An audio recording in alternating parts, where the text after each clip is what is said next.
കാലത്ത് ആദ്യം ചെയ്യുന്ന പരിപാടി കോലോടലാണ്. അത് കഴിഞ്ഞ് നേരെ അമ്പലത്തിൽ പോയിട്ടാണ്.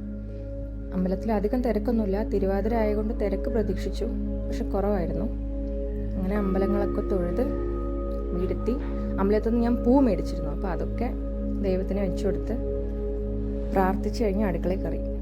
ഇന്ന് കാലത്ത് ഊത്തപ്പാണ്. ദോശമാവ് ഇങ്ങനെ ഒഴിച്ച് പരത്താതെ അതിൻ്റെ മീതേക്ക് കട്ട് ചെയ്ത വെജിറ്റബിൾസൊക്കെ, വളരെ നൈസായിട്ട് കട്ട് ചെയ്ത വെജിറ്റബിൾസൊക്കെ ഇട്ട് അടച്ച് വെച്ച് വേവിച്ച്, താല്പര്യം ഉണ്ടെങ്കിൽ എണ്ണയോ നെയ്യോ ഒഴിച്ചിട്ടാണ് ഞാൻ ഊത്തപ്പം ഉണ്ടാക്കാറ് കേട്ടോ. തക്കാളി ചട്നി ആയിരുന്നു ഇന്നത്തെ സൈഡ് ഡിഷ്. മക്കൾക്ക് പനീർ മസാല വേണമെന്ന് പറഞ്ഞുകൊണ്ട് അതിനുള്ള കൂട്ട് റെഡിയാക്കിക്കൊണ്ടിരിക്കുകയാണ്.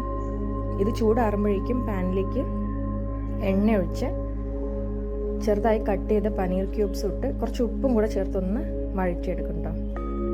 നമ്മൾ മസാലകൾ ഉണ്ടാക്കി അതേ പാനിലാണ് ഇത് ചെയ്യുന്നത്. ആ പനീർ ഒന്ന് മൂത്ത് ഫ്രൈ ആയി വരുന്ന ടൈമിൽ ഇതിലേക്ക് നമ്മുടെ അരപ്പ് കൂടെ ഒഴിച്ച് തിളപ്പിച്ചെടുത്താൽ പനീർ റെഡി. ഇങ്ങനെ ചൂടാക്കുമ്പോൾ പനീർ വളരെ സോഫ്റ്റ് ആവാറുണ്ട് കേട്ടോ. ഇത് വേറൊരു സ്പെഷ്യൽ ബ്രേക്ക്ഫാസ്റ്റ് ആണ്. തലേന്ന് ഉണ്ടാക്കിയ ചപ്പാത്തി ഞാൻ ഉപ്മാവാക്കിയതാണ് കേട്ടോ. വെജിറ്റബിൾസ് ഒക്കെ ഇട്ടിട്ട് വേണമെങ്കിൽ ഉണ്ടാക്കാം. ഈ റെസിപ്പി എങ്ങനെയാണ് ചെയ്യാന്നുള്ളത് ഞാൻ അടുത്തൊരു വീഡിയോയിൽ പറഞ്ഞുതരാം. വളരെ സിമ്പിളാണ്, പക്ഷെ ഭയങ്കര ടേസ്റ്റുള്ള റെസിപ്പിയാണ്. നിങ്ങൾ ബാക്കി വരുന്ന ചപ്പാത്തി എന്താ ചെയ്യാന്നുള്ളത് പറയണം. ഒപ്പം കാലത്ത് എന്താ കഴിച്ചതെന്നുള്ളതും കൂടെ കമൻറ്റ് ചെയ്യണേ.